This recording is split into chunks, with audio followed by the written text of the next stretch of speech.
तो चलिए आज के इस दिलचस्प विश्लेषण में सीधे गोता लगाते हैं और देखते हैं कि कैसे एक संघर्षरत राजकुमार ने रास्ते की तमाम भौगोलिक रुकावटों को पार करके 1526 में मुगल राजवंश की नींव रखी।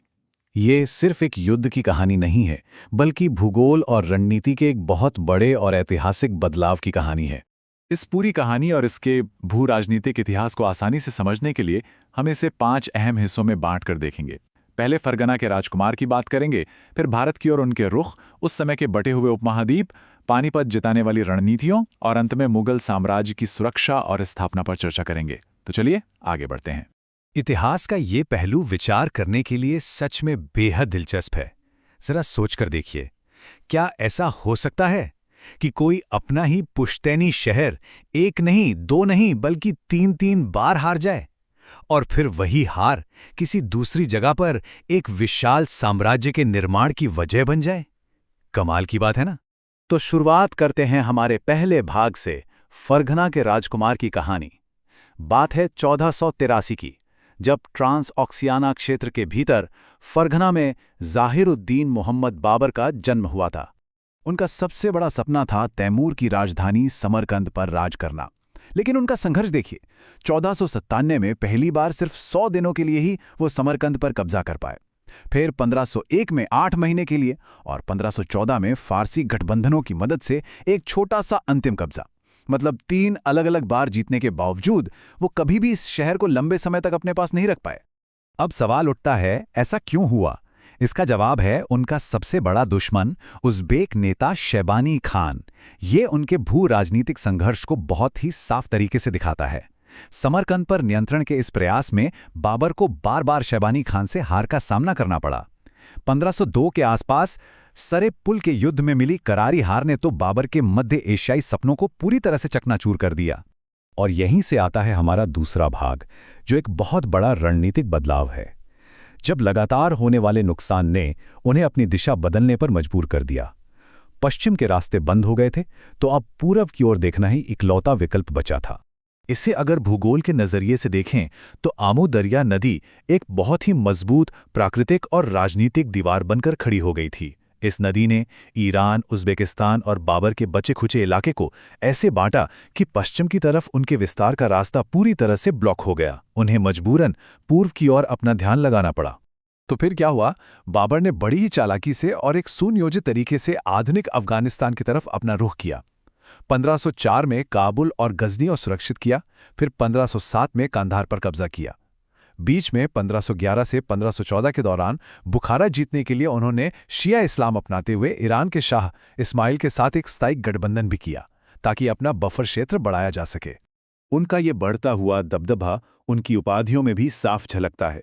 1506 में काबुल जीतने पर उन्होंने खुद को बादशाह की उपाधि दी थी, लेकिन 1526 में भारत विजय के बाद इसे बदलकर पातशाह कर दिया गया।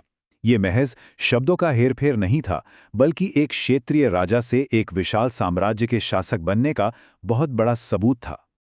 अब आते हैं तीसरे भाग पर। पहाड़ों को पार करके भारत आने से ठीक पहले हमें भारत के भू राजनीतिक हालात को समझना होगा।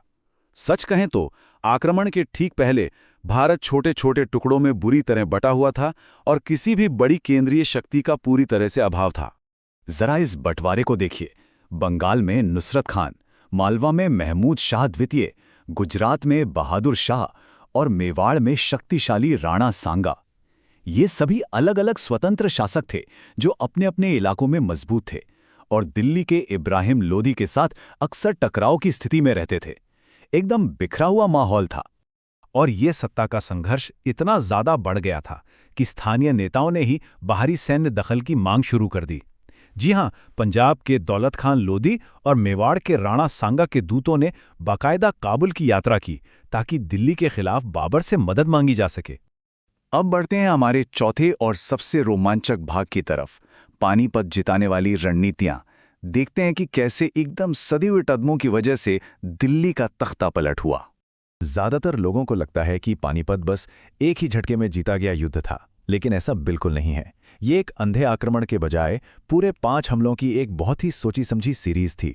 1519 में बाज़ौर और भेरा से शुरुआत हुई, फिर पेशावर, उसके बाद सियालकोट, 1524 में लाहौर और दीपालपुर, और तब जाकर 1526 में 5वां हमला पानीपत में हुआ। बॉर्डर से शुरू करके वो धीरे धीरे अंदर की तरफ कदम बढ़ाते गए।